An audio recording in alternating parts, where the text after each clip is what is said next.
नमस्कार, मी अनिल जाधव. तुम्ही बघताय आपला ॲग्रोवन. कापूस उत्पादकांसाठी काहीशी दिलासादायक बातमी आहे. कारण CCIची कापूस खरेदीची मर्यादा वाढवण्यासाठी राज्य सरकार प्रयत्न करत आहे. आता यंदा जेव्हापासून खरेदी सुरू झाली तेव्हापासून कापसाची खरेदी मर्यादा ही खूपच कमी होती. प्रत्यक्ष उत्पादनापेक्षा खरेदी मर्यादा कमी होती. त्यामुळे कापूस चांगला असून देखील, गुणवत्ता चांगली असून देखील शेतकऱ्यांना खुल्या बाजारामध्ये आपला कापूस विकावा लागत होता. आता हा प्रश्न सातत्यानं शेतकऱ्यांसाठी अडचणीचा ठरत होता. शेतकऱ्यांमध्ये नाराजी देखील होती आणि सध्या सुरू असलेल्या राज्याच्या विधिमंडळामध्ये हा प्रश्न देखील चांगलाच गाजला. त्यामुळे राज्य सरकारनं काल एक पत्र काढलं आणि यानुसार असं ठरवलं की आपल्या राज्यभरातली प्रत्येक जिल्ह्याची जी कापूस उत्पादकता आहे ती वेगवेगळी न ठेवता ही 23 क्विंटल 68 किलो एवढी जाहीर केली की राज्यातल्या सगळ्या जिल्ह्यांमध्ये एवढी उत्पादकता गृहीत धरावी आणि या उत्पादकतेनुसार खरेदीची मर्यादा ठरवावी असं राज्य सरकारनं CCIला सांगितलं आहे.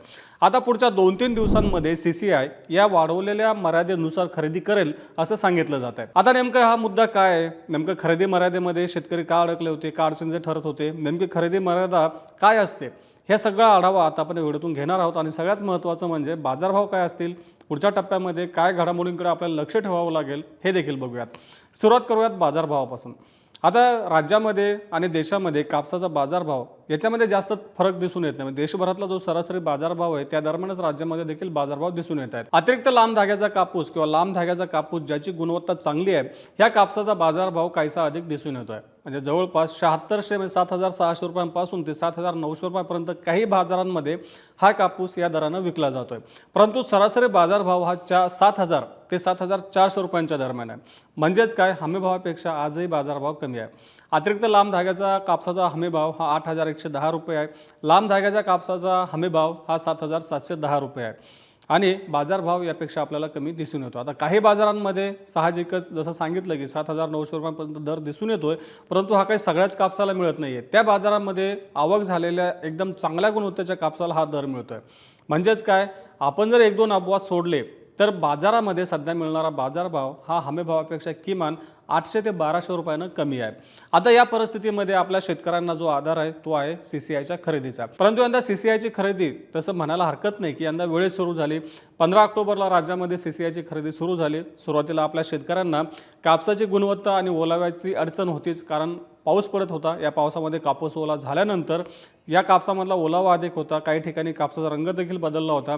परंतु CCIने नॉर्म्स ठेवले होते, नियम ठेवले होते. त्या नियमाच्या बाहेर जाऊन खरेदी केंद्रांवरती खरेदी होत नव्हती.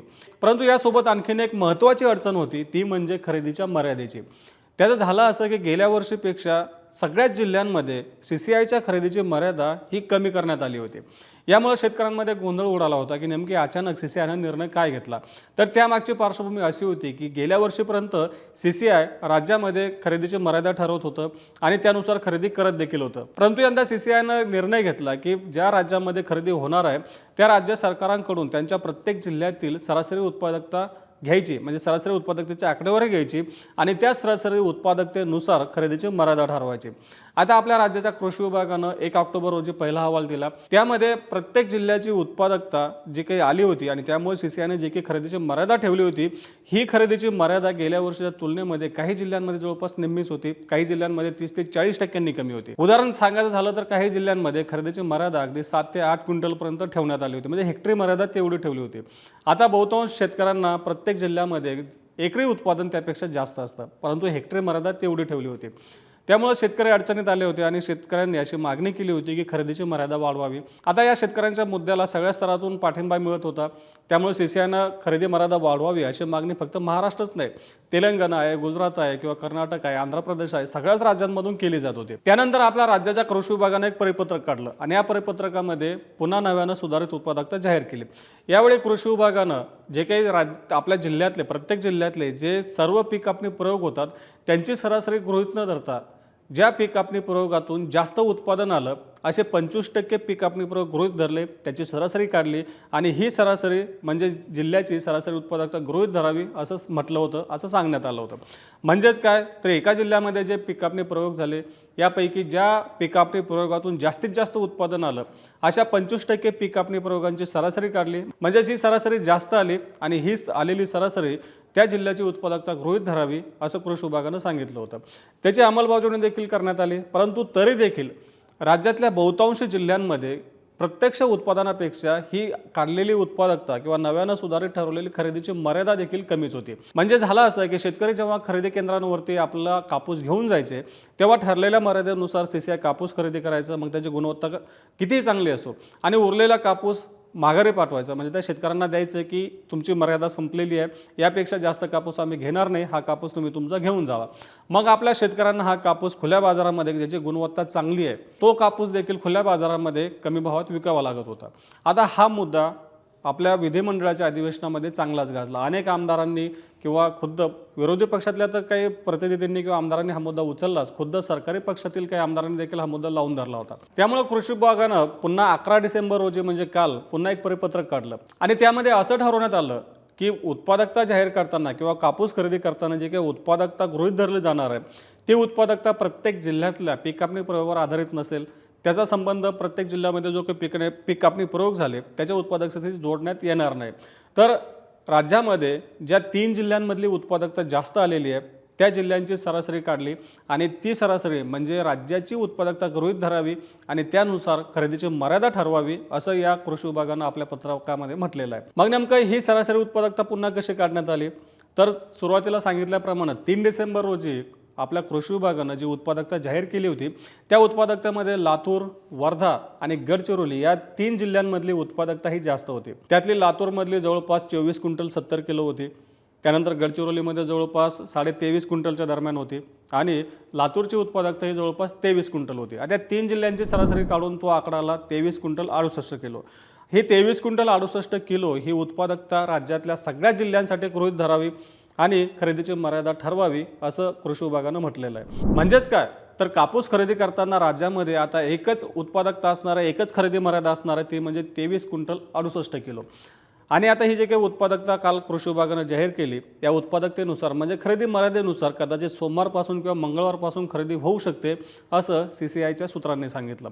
थोडक्यात काय, तर राज्य सरकारनं जो काही निर्णय घेतला त्याचा निश्चितच आपल्या शेतकऱ्यांना दिलासा मिळणार आहे, कारण आता जे काही उत्पादकता येईल ती उत्पादकता जेवढं आपल्या शेतकऱ्यांना उत्पादन आलेलं आहे त्याच्या जवळपास पोहोचलेली आहे, तीच आता खरेदीची मर्यादा असणार आहे 23 क्विंटल 68 किलो। आता राज्य सरकारनं जो काही निर्णय घेतला त्याचा निश्चितच फायदा आपल्या शेतकऱ्यांना होणार आहे, परंतु हा निर्णय घेण्यासाठी राज्य सरकारनं काही उशीर केला असं देखील काही शेतकऱ्यांचं म्हणणं आहे। बहुतांश शेतकऱ्यांनी नोव्हेंबर महिन्यामध्ये कापूस विकलेला आहे, काही शेतकरी CCIला कापूस विकण्यासाठी थांबलेले होते, त्या शेतकऱ्यांना आता याचा फायदा होऊ शकतो। त्यामुळे जर आपण पुढच्या 2-3 दिवसांमध्ये CCIच्या खरेदी केंद्रांवर कापूस विक्रीसाठी नेत असाल तरी सुधारित उत्पादकता गृहीत धरण्यात येणार आहे का, म्हणजे खरेदीची मर्यादा 23 क्विंटल 68 किलो करण्यात आली का याची आधी शहानिशा करा, कारण जोपर्यंत खरेदी केंद्रांना तसे आदेश येत नाही तसं सिस्टममध्ये जसे बदल होणार नाही तसं यानुसार खरेदी होणार नाहीये। हे बदल होण्यासाठी किमान 2-3 दिवस लागतात। मागच्या वेळी पण जेव्हा 3 डिसेंबर रोजी राज्य सरकारनं उत्पादकता वाढवण्याचा निर्णय घेतला होता, खरेदी मर्यादा वाढवण्याचा निर्णय घेतला होता, त्यानंतर जवळपास 3-4 दिवसानंतर या सिस्टममध्ये चेंजेस करण्यात आले, बदल करण्यात आले, त्यासाठी 3-4 दिवस लागले आणि 3-4 दिवसानंतर म्हणजे राज्य सरकारनं पत्र काढल्यानंतर 3-4 दिवसानंतरच CCIच्या खरेदी केंद्रांवर या बदलानुसार कापूस खरेदी झाली होती।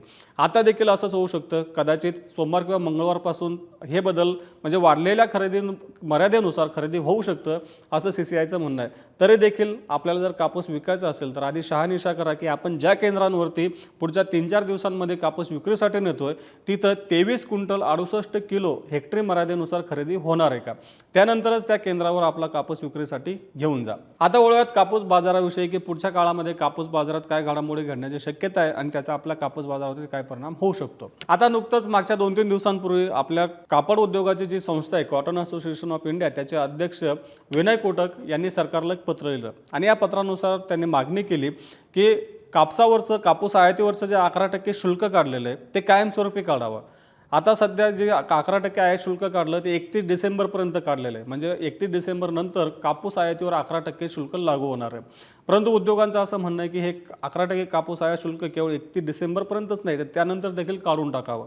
त्यासाठी त्यांनी कारण दिलं की आपल्या देशामध्ये कापसाचे बाजारभाव सध्या जास्त आहेत, म्हणजे आंतरराष्ट्रीय बाजारात आपल्यापेक्षा कापूस स्वस्त आहे। आता आपल्याकडे कापसाचे भाव जास्त असल्यामुळे कापड उद्योगाला जो कच्चा माल म्हणजे कापूस मिळतो तो महाग मिळतो, त्यामुळे कापड निर्मितीचा खर्च वाढतो आणि जेव्हा आम्ही आंतरराष्ट्रीय बाजारामध्ये कापड निर्यात करतो तेव्हा आपल्या कापडापेक्षा व्हिएतनाम, बांगलादेश, पाकिस्तान तसंच चीन या देशांचं कापड स्वस्त असतं, त्यामुळे निर्यातीमध्ये अडचणी येत आहेत। उद्योगांना कापूस स्वस्त मिळाला तर त्यांना आंतरराष्ट्रीय बाजारामध्ये स्पर्धा करणं शक्य होईल, त्यामुळे सरकारनं 11% आयात शुल्क कायमस्वरूपी काढून टाकावं अशी मागणी त्यांनी केली. त्यामध्ये त्यांनी आणखीन एक कारण दिलं की देशातलं कापूस उत्पादन यंदा कमी झालेलं आहे. परंतु उत्पादन जरी कमी झालं तर आतापर्यंत झालेली आयात किंवा आयातीचा अंदाज गेल्या वर्षी शिल्लक साठा हा मोठ्या प्रमाणात आहे. त्यामुळे यंदा कापूस आयात फार मोठ्या प्रमाणात वाढवण्याची गरज नाही असं अभ्यासकांचं म्हणणं आहे. आता या पुढच्या टप्प्यात आपलं केंद्र सरकार कापूस आयातीविषयी काय निर्णय घेतं याचा बाजारावरती आपल्याला परिणाम होताना दिसून येऊ शकतो. जर सरकारनं आयात शुल्क वाढवलं नाही तर जसं जशी सीसीआयची खरेदी वाढत जाईल तसं तसं खुल्या बाजारात देखील कापसाच्या दराला आधार मिळू शकतो. पण इथे एक गोष्ट लक्षात घ्यायला पाहिजे, सध्या बाजारातली जी परिस्थिती आहे ही परिस्थिती जर आपण बघितली आणि आपल्या केंद्र सरकारनं आयात शुल्क कायमस्वरूपी काढून जरी टाकलं नाही तर पुढचे काही आठवडे तरी कापूस बाजारभाव हमीभावापेक्षा कमीच राहणार आहे. त्यामुळं आपण पहिलं प्राधान्य सीसीआयच्या हमीभावानं कापूस खरेदीला द्यावं. म्हणजे जर आपण पुढच्या 1-1.5 महिन्यामध्ये कापूस खरेदीचा विचार करत असाल तर पहिलं प्राधान्य आपलं सीसीआयच्या खरेदीला असावं, म्हणजेच आपल्याला हमीभाव मिळेल. आता केंद्र सरकार कापूस आयात शुल्काविषयी काय निर्णय घेतं, त्यावेळी त्याचा बाजारावर काय परिणाम होऊ शकतो त्याचा आढावा आपण त्यावेळी घेतच राहू.